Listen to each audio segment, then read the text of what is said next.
Hey everyone, I'm about to tell you how I went from being a confused and overwhelmed freshman to getting a 5.0 CGPA in my 100 level. But before that, I have to make a very, very tipsy confession first. You won't believe that 3 weeks into the university, I nearly failed my very, very first math test. Like, I was so confused. I was like, oh my days, I have to better sit up or this is going to be my end basically. So I had to pick up the pace and I had to also realize that this is university and I can't keep on slacking the way I've been slacking like all my other years basically. So I'm going to be giving you all tips and strategies on how to get a 5.0 in the university as a freshman to begin with. Hi, my name is Mimi, and this channel is all about giving students tips, hacks, strategies, and various ways to be able to get very, very good grades in their results, both in their final year in secondary school, their final year in the university, first year in university, whatsoever class or grade you are in. This channel is for you. And if you also want to get a 5.0 in your CGPA, you want to get a first class in your CGPA, this video and this channel is for you. So don't forget to hit the like and subscribe. All right, my number one tip is to kill the 5.0 myth, and by that I'm trying to tell people out there who think that those who get 5.0 have to be the smartest, they have to be Albert Einstein's younger brother, they have to be Isaac Newton's junior sister. Nope, you have to kill the 5.0 CGPA myth. That is basically saying that you don't have to be the smartest in the room to get it. You don't have to be born a genius. You don't have to come from a family of professors before you can actually get a 5.0 CGPA myth. And it all starts with your mindset actually. If you can be able to think that, okay, not only people who are very, very intelligent can get 5.0, you who have been getting an average score in your secondary school, you can be able to also get a 5.0 CGPA in the university. So let's hit right down to number 2. Time management will make or break you. Now, we all have 24 hours in a day, and I'm very, very sure that nobody has more than 24 hours in a day. So you have to be able to learn how to break your time effectively. Make good use of your time actually effectively. You have to be able to make sure that every single hour spent in a day is used wisely and used productively. I know say you should go and play game or you should go and go for one party or the other. Use those hours of doing rubbish to actually sit down there and read a book before I slap you. So time management will either make or break you. Number 3, you have to be able to study smart and not hard.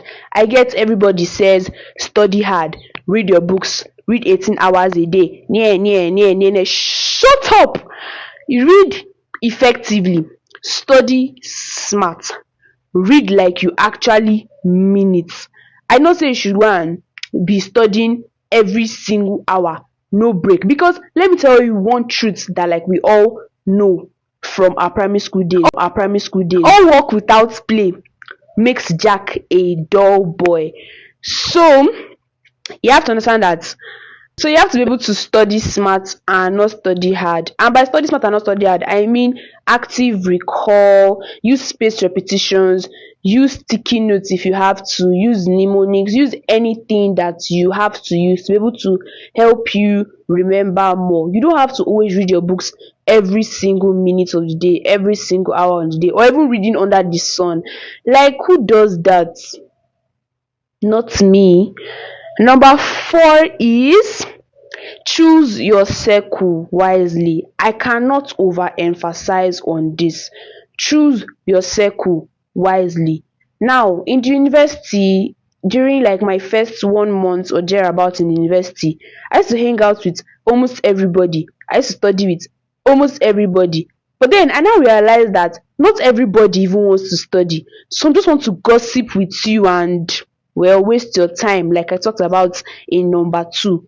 So you have to make sure that you choose your circle wisely. And at the end of the day, thankfully, it wasn't even too late or too far gone in the semester.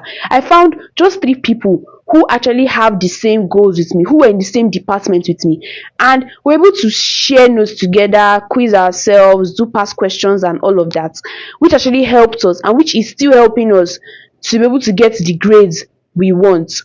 So that would actually be all for number 4. Choose your circle wisely, because after all, a good company will actually be able to actually push you forward or make you even regret the kind of results I'm very, very sure you don't want to see at the end of the semester. Now, our 5th tip is build the mindset of a 5.0 student.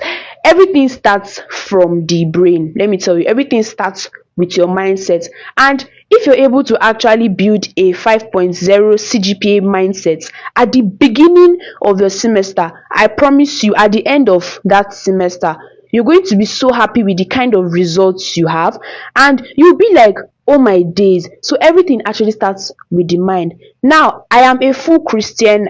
I am not going to be ashamed of that. I'm a Christian, and I also believe that what a man thinks he is actually what he is, literally.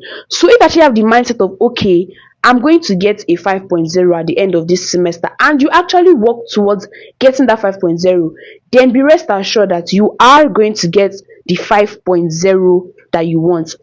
And finally, number 6, avoid the freshman traps. Now, everybody from secondary school, they'll be telling you, if you go to university, make sure you party, make sure you go for all the concerts, do this, do that, blah blah blah blah. Shut up. Avoid the freshman traps.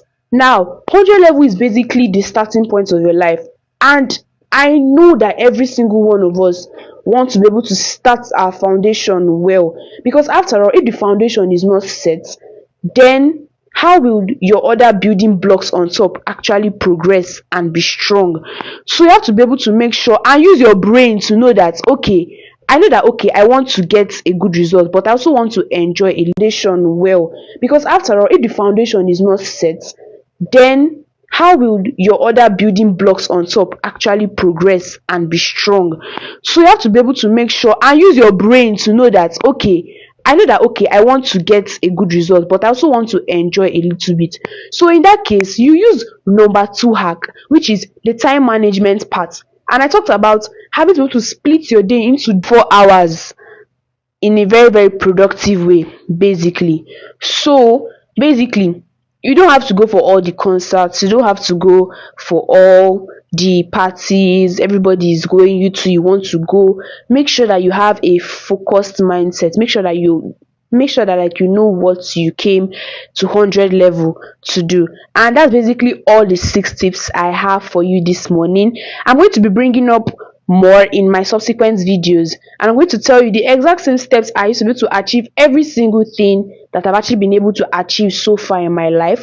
So don't leave just yet. Make sure you hit the subscribe button to be able to see more when I post, and also make sure you drop a like button, because after all, if you don't drop a like button, then how will others be able to find this video? So help me help you by also commenting on the video too, so that I can be able to reply to all your questions that you have, and also give you feedback as soon as possible.